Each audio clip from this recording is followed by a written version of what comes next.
Hey, what's up, studs? Ryan here, or MandRproductions, and welcome to my review of the LEGO Star Wars 2020 Duel on Mustafar. It's set number 75269. It includes 208 pieces, and the United States retails for $20. I bought it at Target for that price. It includes the Obi-Wan and Anakin Skywalker minifigures, both very beautiful and with new prints, so we'll take a look at those in a moment. This is a remake of the 2005 Ultimate Lightsaber duel set, which I do have and will be doing a comparison video on when that video is available.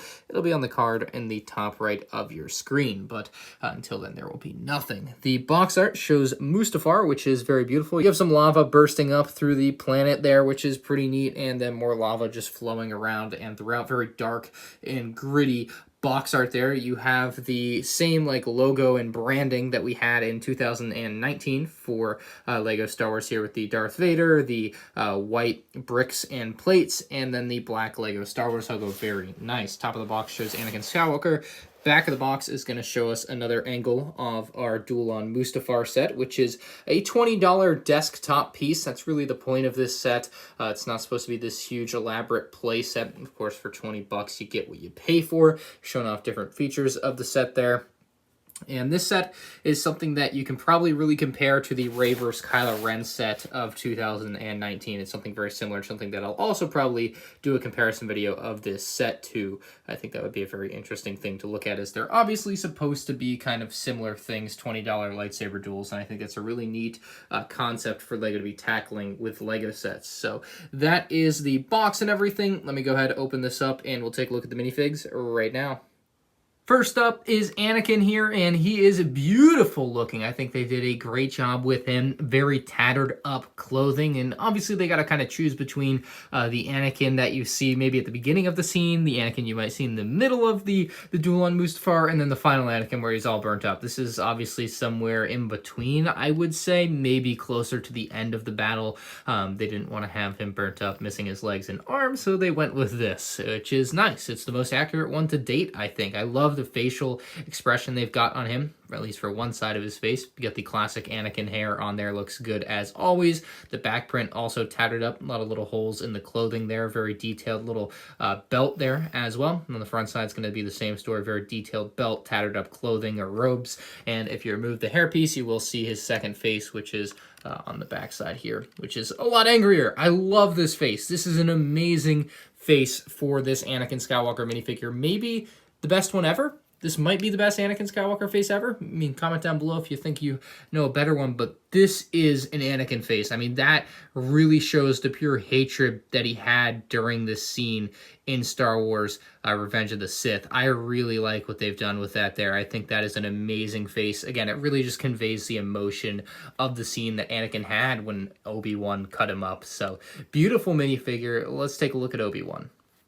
The first face on Obi-Wan is one that shows a lot of concern. I mean, he looks very concerned. He's got bags under the eyes and very interesting facial expression, one that I don't really think we've had quite like this on an Obi-Wan minifigure before. Beautiful beard, as always, color matched to the actual hairpiece. His clothing is also quite tattered up with a very nice waist and leg print on there as well. The belt is very nicely detailed, and then on the backside, you'll see also more holes in his clothes and another back belt print, very similar to what we see on Anakin. So great job with the printing on this figure. Again, probably the most accurate to date from this particular scene in Star Wars Episode 3. And if we remove his hairpiece and flip this around, I don't think we're going to get one as good as Anakin's, but one that's not so bad. Still pretty angry looking. And we'll throw the hairpiece on there just so you can see it when he's not bald.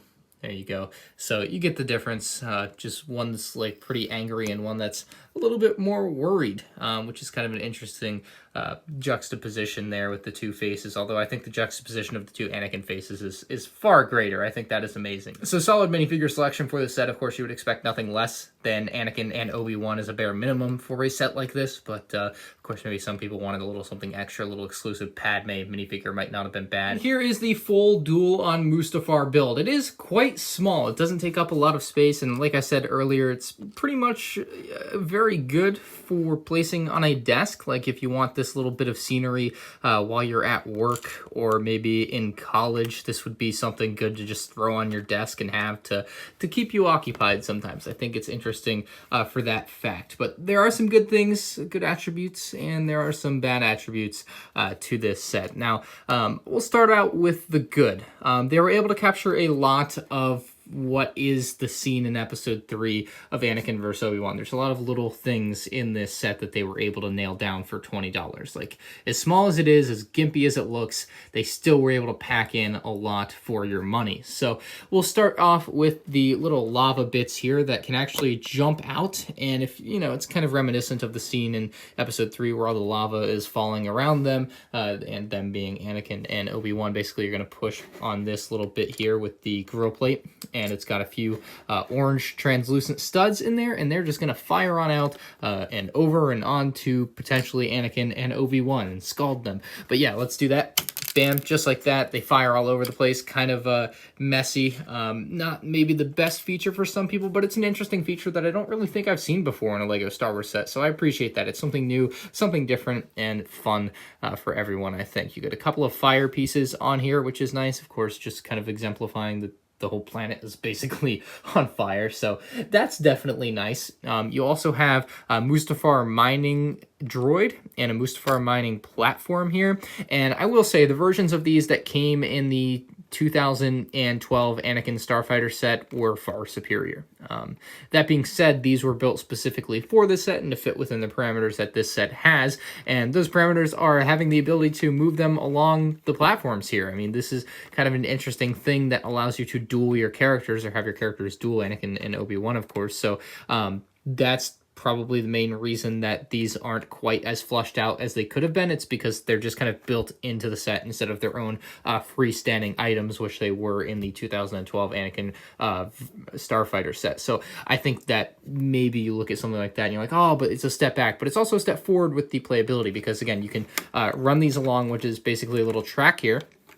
And you can also spin them. They have little handles in the back. At first, I didn't really know what those were, and then I get to messing around with it, and I realized that you're supposed to hold on to them with these. So you can grab Anakin and Obi-Wan, and you can actually have them dueled out. So you put Obi-Wan maybe on the platform here, have him stand at the edge, maybe point his lightsaber out a little bit, and then we'll take Anakin, we'll put him on the Mustafar mining droid, who looks good, has a little bit of posability to him. You can turn his hands, I suppose, but I mean, no one's going to do that.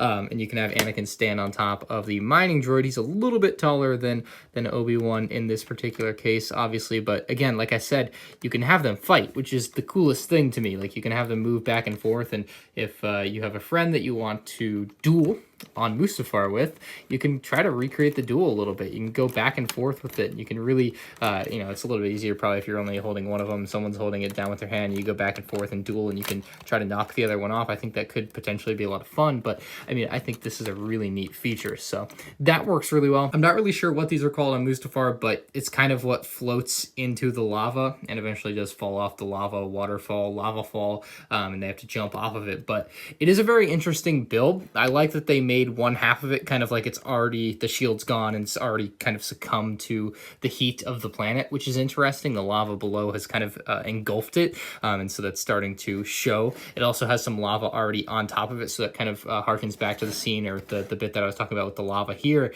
that it's already kind of covering part of the platform. So very interesting with that part of the build, and this can actually be brought up. I don't know why you would want to do this, but you can actually bring this up, and you can also have it drop onto the other side. Looks a little bit awkward like that in my opinion, but it is something you can do. Again, just not a fan of that. Usually just going to leave it like that. I think for most people, that's going to be the way to go. Just general detailing, lava, yellow base, very interesting building techniques in some areas. So the final thing that the set really does, it does split in half. That's something that the Ray vs. Kylo Ren set also did, which I thought was interesting.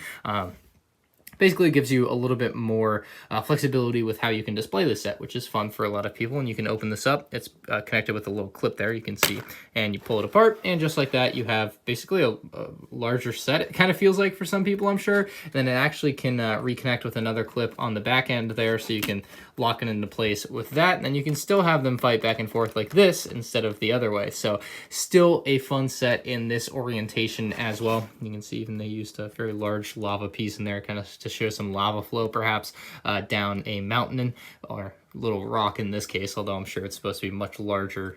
Obviously they're working within a very small parameter here. So yeah, you lock it into place and you have this now more elongated set versus the more compact orientation that we see otherwise. Real quick on the Mustafar mining platform there, you can see there is a little printed control panel, which is nice. That is the only printed piece in the set, I believe. I don't think I guess in the minifigs, but it's the only actual piece that's printed.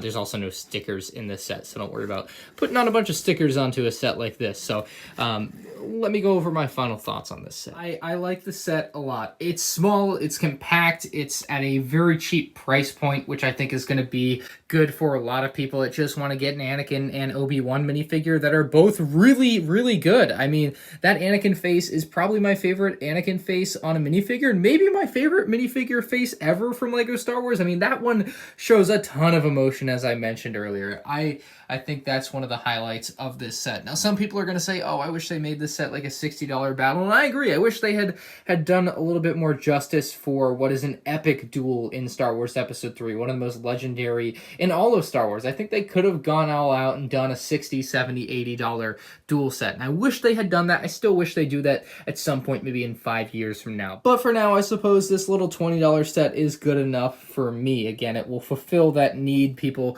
have probably wanting to have this fight in LEGO, and now you can. So this is good enough for that to me. I'm going to give it an 8.5 out of 10. I still really wish they had gone a little bit more expensive with this set, which is something you don't say often, but it's a scene that I really think deserves a more expensive set. But let me know what you guys think about this set in the comments section below. I'm sure it'll be really popular because it is of a really popular scene and includes 2 really cool characters and is still a decent enough build for what it is. Please consider leaving a like if you guys did enjoy the video. Subscribe to the channel if you're new here, and you can check out all of my 2020 LEGO Star Wars set reviews with the end card on your screen now.